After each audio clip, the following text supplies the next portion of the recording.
আরো টাকা পাই, কালকের ভিতরে আমার টাকা দিবি। কালকের ভিতরে যদি আমি টাকা না পাই তাহলে কিন্তু বিরাট ফাড়াফাড়ি হয়ে যাবে। তো আমার কাছে নাই, তুই এক কাজ কর, মিমি আছে না, মিমির কাছে যা, মিমির কাছে যাই চা। 8,000 টাকা লাগবে?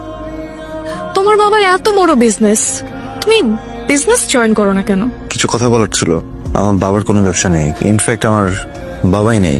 এতদিন তোমাকে সবকিছুই মিথ্যা বলছি। আমার মা আছেন, একটা ছোট বোন, ও দুজনই গ্রামে থাকে।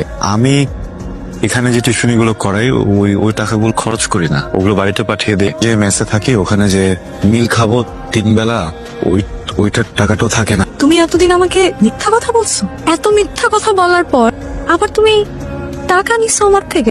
এক্ষুনি আমার টাকা ফেরত দাও। আমি ছেলে মিথ্যাটা বলে টাকাটা নিয়ে যেতে পারতাম, তো তা বললাম। টাকাটা খুবই দরকার, বুঝছো? ধরো ভিক্ষা দিচ্ছ। আর যেন কখনো আমার ত্রিসীমানাও তোমাকে না দেখি।